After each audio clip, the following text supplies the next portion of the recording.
Hey, it's Alexis. So today I thought that it would be fun if we did the Bookish Favorites tag, which was created by bestie Katie. I will link her video down in the description so you can watch her version. She came up with this tag of 14 questions, and I just thought it would be fun to go through and answer them. So I do have the questions on my laptop over here, so if you see me looking, that's why. But let's just go ahead and get started. So the first question is, what are 5 books that describe your taste? We all know how indecisive I actually am, so I picked 6 because of course I did.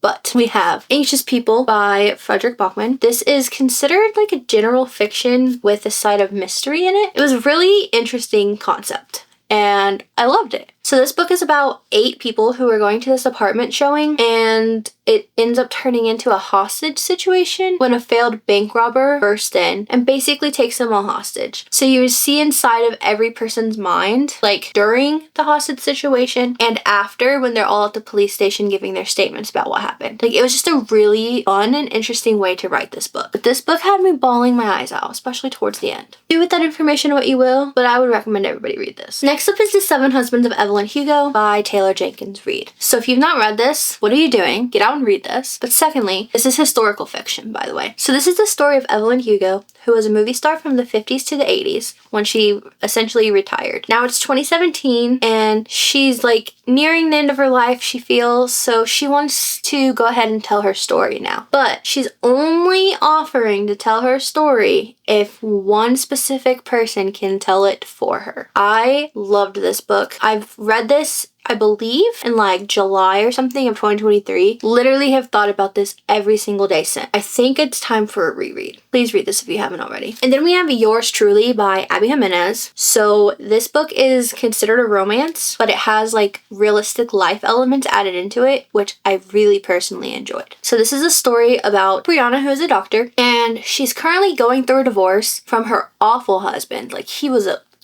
terrible guy. So her brother's on the donor list for a kidney, and now suddenly there's this new doctor starting today. His name is Jacob. They're calling him Dr. Death, and his first day is off to a rocky start, and we find out in his point of view that he has anxiety, really severe anxiety, and everybody seems to hate him. So now he's like, oh my god, this was a mistake, like I need to go somewhere else, everybody hates me, I can't do my job correctly, you know, just the normal average anxiety day. And he meets Brianna, they have a rocky start, then they start talking to each other again, and like the next day she notices his anxiety, so she comes up with the idea to eat with him alone in like a supply closet so that it's quiet, they don't have to go to the loud busy cafeteria. And she also notices that he struggles a little with talking, so she comes up with the idea to write each other notes because she feels like he'll be more comfortable that way, and he really appreciates the gestures that she does for him. I just felt completely seen reading this book. Jacob is literally me, but male. It feels like Abby was in my head writing my thoughts out on paper. I'm obsessed with this book, and I think that everybody should read it. Next, we have Happy Place by Emily Henry. So this is marketed as a romance, but I think that it's more like women's fiction with a romance subplot. So this is actually like a second chance romance for the subplot. This is about this girl named Harriet who has this group of friends. She was engaged to one of the friends in the group named Wynn, and this whole group of friends go on vacation together every single year. Her and Wynn got together, started dating, they got engaged. Well, now they've broken off their engagement. They don't live together anymore. They are separated. But they didn't tell their friends. And now it's time for them to go on their annual friend vacation, and their friends don't know that they're separated, so they have to pretend to still be engaged and be in love with each other so that they don't ruin the vacation for anybody else. This book was just really a fun time, and it really shows you what it's like to have friendships and relationships in your 20s. So I feel like everybody should read this. Then we have The Invisible Life of Addie LaRue by V.E. Schwab. So I want to say that this is a fantasy, or like a historical fantasy, something like that. So if you haven't read this, please get out and read it. It is amazing. So this is the story of a girl named Addie. Addie is not very content with her life currently. She is about to be put into this forced marriage that she doesn't want. So she runs away and ends up in the woods and meets a devil, basically, and she ends up striking a deal with him. She now doesn't have to listen to anybody. No one can tell her what to do, and she can live forever, basically. but in return, anytime she meets somebody, they're gonna forget who she is. So it kind of sounds like she got a really bad deal out of this. Until one day she meets a guy who remembers her. This book, so good. I read this in September of 2023 and literally thought about it every single day until I reread it last July. And I'm pretty sure this is now going to be a book that I reread every year because I love it so much. And then the last book for this first question is The Inheritance Games by Jennifer Lynn Barnes. So this is a young adult mystery / romance type book. So this is the story of a girl named Avery Grams. She is suddenly given this inheritance for this old man who passes away that she didn't even know. So now his family is really mad that he didn't leave them in his will, but he left her. But in order for her to gain her inheritance, she has to live in this guy's house with his family who currently hates her for a year and solve all these puzzles and riddles. This book is so much fun and I really enjoy the whole series and I'm really liking the spin-off series, but I agree that the series should be over and she should start making a new series. But I'm probably part of the problem because I guarantee you I will still read everything that she releases. So question number 2 is a fun one. So it's books that you were obsessed with throughout different eras of your life. So from the ages of 1 to 3, I was with my great-grandma every single day. Like she watched me while my parents were at work. So she would read to me a lot, but I had 2 favorite books during that time. So the first one is This Little Piggy by Kate Gleason. This book has seen better days. Yeah. But we used to read this every single day, was obsessed. And the other one I was obsessed with was Arnie's Color Surprise by Mary Ann Dudko. It's just literally teaching you your colors and like some objects and stuff. But we read this every single day.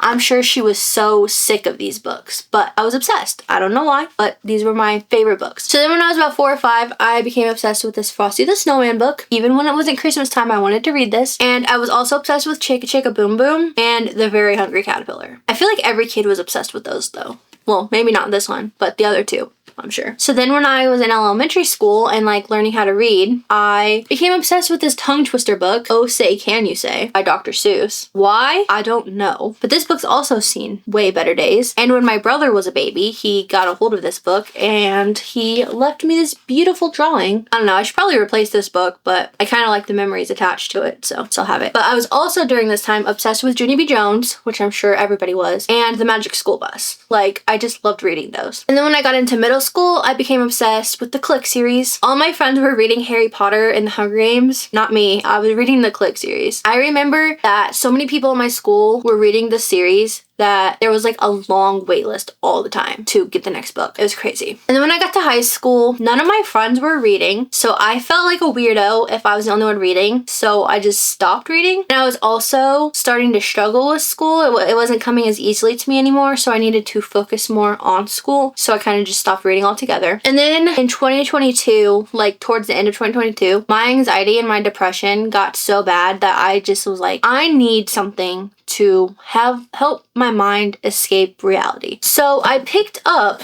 I'm Glad My Mom Died by Jeanette McCurdy, and I read this in like a day and a half, and I was like, whoa, I miss reading. I loved this. So then I picked up The Holiday Swap by Maggie Knox, and I was like, I love the feelings I'm getting from reading. Like, I love seeing the little movie play in my head. I'm obsessed. And then that started my love for reading again, and I've been reading ever since. So these books are always gonna have that little special place in my heart because they got me back into my favorite hobby. Question number 3 is, what is your favorite genres? So obviously I would have to say romance, as most of my books are romance. But I've also this past year started getting into like general fiction or literary fiction. Love it. I'm also really into memoirs. I don't know what it is, but I just love reading about other people's lives. But I really enjoy listening to the audiobooks if they're the ones narrating it. It just feels so much realer, I guess, listening to their voice tell their story. I want to start getting into more mysteries or thrillers. I'm like the biggest scaredy cat there ever is. So I was always afraid to read thrillers or horror books or anything because I don't want to have nightmares. But I started reading things like The Inheritance Games or A Good Girl's Guide to Murder, and I really enjoyed those. So I want to start reading more in that genre because they're not really scary at all, you know? And then I also want to start reading more fantasy. Like I said, said, I loved The Invisible Life of Addie LaRue, so I want to come up with an idea of like what's an easy fantasy book to start out reading and then like get deeper into it. So if you guys have any ideas, let me know what book I should start with. The only thing is I'm not going to read ACOTAR or Throne of Glass or anything, so if you have any ideas besides those, please let me know. So question number 4 is, who are your favorite authors? So these are not in any order, but let's go. So we have Abby Jimenez. I just love her writing. I love how she puts in like realistic thoughts and ideas of everyday life mixed in with her romances. Just the way she writes is incredible. I'm obsessed. And then we have Lynn Painter. Lynn Painter is the queen of rom-coms, especially her young adult ones. I love her adult romances as well, but I think her young adult ones will always be my favorite. She has a middle grade book coming out next week, I think. Yeah, May 13th. Guess who's gonna be reading it?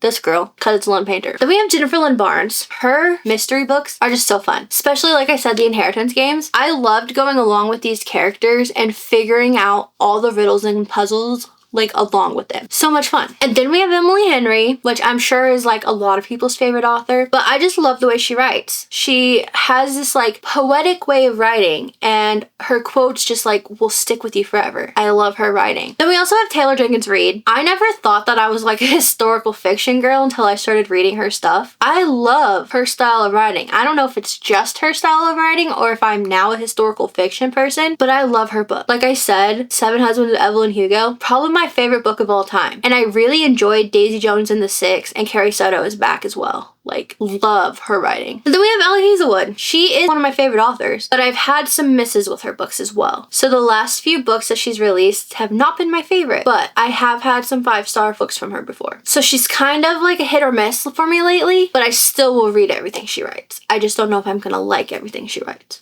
So question number 5 is, what is currently your favorite form of reading? And this is a tough question for me, honestly. I love literally physical books, Kindle books, and audiobook. Like, I love all of them and they all have their own specific uses for me. But if I like have to pick one, I'm gonna have to pick Kindle. Just because that's so much easier to take with you. Sometimes you don't want to just, who wants to carry a book with them like this when they don't have to? The Kindle weighs less and it fits into your bag better. So I think I'm gonna have to go with Kindle, but I do love a good physical book. Question number 6 is, who are your favorite book characters? So I have 3 right now. So the first one is Justin from Just for the Summer by Abby Jimenez. This man is the definition of if he wanted to, he will. If you've read this book, you know exactly what I mean. This man, the way that he cares for his family and that he cares for Emma, never seen it before.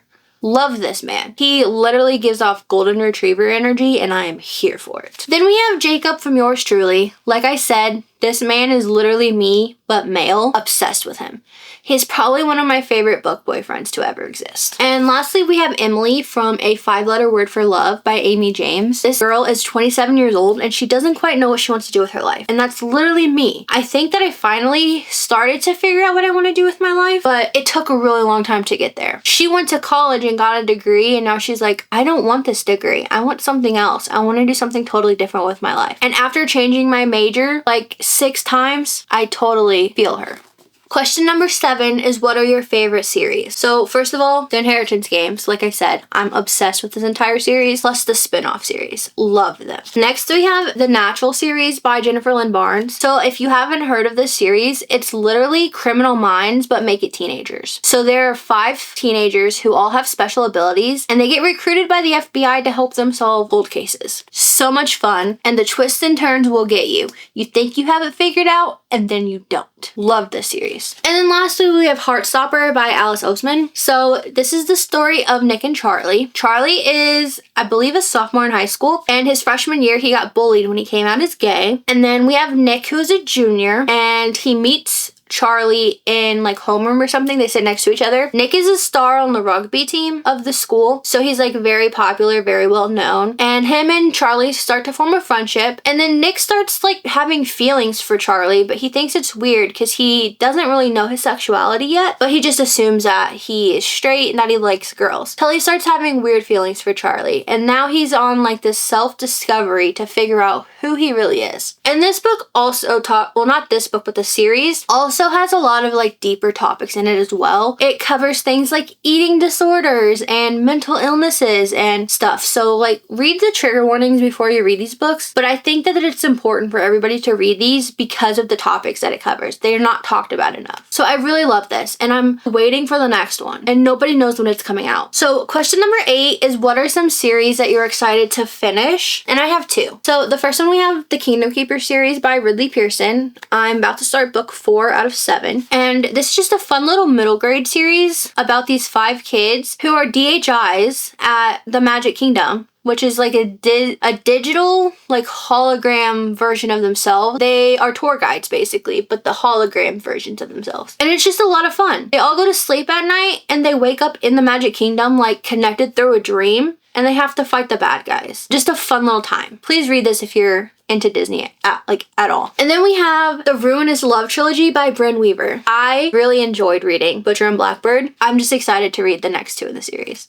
Like I really was having a good time reading that book. Question 9 is what are some series that you want to start? So first we have Light Lark by Alex Astor. So I'm gonna be real honest. I never wanted to read this book at first. When this first came out, I wasn't hearing good reviews on it and it just kind of turned me off from wanting to read it. But lately, all over my TikTok and all over my YouTube feed, people that I trust their opinions have been reading this and like being obsessed with it. So then I saw it at Half Price Books the other day for $4, the first and the second one. So I had to go ahead and pick it up. So now I'm a little more excited to start this. So hopefully I will start this soon. And then we have Legendborn by Tracy Deonn. And I've heard nothing but amazing things about this series. So I really am excited to start it. I just don't know when I'll get to it. And the last one is Once Upon a Broken Heart by Stephanie Garber because I really loved Caraval and I heard that people love this series more than they love Caraval. So that makes me have so much hope and excitement for this series. Question 10 is a book or books that you think will be a new favorite. So I have 3 for this. So the first one is Voice of the Ocean by Kelsey and Peach K. First of all, isn't this cover really beautiful? I'm obsessed with it. So Kelsey is one of my favorite YouTube creators. She posts a lot of cozy gaming videos, like she plays The Sims and Stardew Valley, Animal Crossing, like all that. I just love watching her videos. But I was following along with her process of her writing this book, and I'm just so excited to read it. This is a young adult fantasy book, and it's basically what she said is a retelling of The Little Mermaid and like Pirates of the Caribbean combined. Count me in. So excited for this. Then we have Murder by Cheesecake by Rachel Ekstrom Courage. This is a cozy mystery about the Golden Girls. The Golden Girls was my show when I was 3 years old. So obsessed with it. I'm so excited for this. And this is the start of a series. Like, heck yeah, count me in. And then we have Julie Chan is Dead by Leanne Zing. I cannot wait to read this book. I think it's going to be so good. So it's about this girl named Julie who is a twin. Her sister Chloe ends up passing away and her sister was more successful than her. So instead of telling people that Chloe died, Julie decides that she's going to become Chloe and take back all the success that she felt was rightfully hers that Chloe had, and she's telling the world that she's dead. So she's stealing her identity. This is giving me Yellowface vibes, and I loved that book. So I think I'm really going to enjoy this one as well. So question 11 is what is your favorite sprayed edges on your shelf and what are just the prettiest covers on your shelf? I have the special edition of The Seven Husbands of Evelyn Hugo by Taylor Jenkins Reid. First of all, I love this like emerald green color. It's so pretty. But it says, All My Love, Evelyn. And then these are the end pages. Stop. And then these are the sprayed edges. Like, you're joking. That's so beautiful. I'm obsessed with this. If I ever get another bookshelf, this is getting displayed. And then another one is this edition of Beach Read by Emily Henry. Again, I really love this buttery yellow color. And this is one of my favorite quotes on the cover. It says, I feel overwhelmed that you exist. Love it. And then with this one, the sprayed edges are really cool and they kind of bleed off into the end pages. I'm just obsessed with this. Again, this is going to be displayed if I ever get a new bookshelf. And then the last sprayed edge one I have is The Inheritance Games by Jennifer Lynn Barnes. This is also a nice green color and it's got a key on it, which if you read the book, you know what that means. And these are the end pages. They're not the greatest, but it's okay. I really love the sprayed edges. those are my special editions. But then these are some of the covers that I really like. So we have Never Too Old for Fairy Tales and Happily Ever After by Melissa John. I'm just obsessed with these. They give totally fairy tale Disney vibes. Obsessed. Then we have Picking Daisies on Sundays by Leanne Sincotti. She actually created this cover herself. It's just so simplistic but beautiful at the same time. And then we have Weather Girl by Rachel and Solomon. I don't know why I'm so obsessed with this cover. Here we are. Then we have Kisses and Croissants by Anne-Sophie Johannaou. And I just love this. I've been obsessed with Paris since I was probably 10 years old. So anytime I see anything that has to do with Paris, I love it. Question number 12 is, if you could buy any book right now, what would it be? And the book that I want to buy comes out on May 13th, so it's not out when I'm recording this. But I would buy No One Was Supposed to Die at This Wedding by Catherine Mack. It's book 2 in her murder mystery series, and I've been waiting for this since I read the other one last July. So I'm so excited for this book. Question 13 is, what is some of your favorite Bookish merch? So first of all, my TBR jar. I am obsessed with this thing. I really don't know why, but I love this so much. And that came from MJ Designs Co. I will link their shop down below. So obsessed with this. Then we have Knott's Harbor, Maine. This hat. This came from House of Jupiter. I will also link them below. They have a lot of like sweatshirts and stuff for different books, so I would totally check them out if I was you. And then lastly, we have this print of Evelyn Hugo, and this came from Literary Loft. I'll also link them down below. I bought my husband a print of From Carrie Soto Is Back for Christmas because he really liked that book. So like, they have just so many prints on there. Please check them out as well. And then question 14 is, who are your favorite Bookish creators? So I have a lot of them actually. So I'm just gonna like put their picture up as I say their name. So we have Bestie Alexa, and we have Allie, we have Ashlyn, we have Destiny, we have Ellen, we have Gina, we have Faith, we have Haley, we have Jamie, we have Bestie Katie, obviously, you know, who came up with this tag. Then we have Kalila, we have Larry, obviously. And then we have Maddie, we have Mick, we have Rachel, we have Bestie Sarah, we have Taylor, we have Tiffany, and we have Viv. If you are not following these creators, you should be, because they are all amazing. So please check out their channels if you haven't already. So yeah, that's the end of this tag. I challenge all of you guys to do this tag as well. You can either leave your responses in the comments, or you can make your own video and let me know that you made a video so I can come watch it, because I really want to see your guys' answers. Thank you guys so much for watching this video. I hope that you enjoyed getting to know a little bit more about me, and I hope you have a great rest of your day.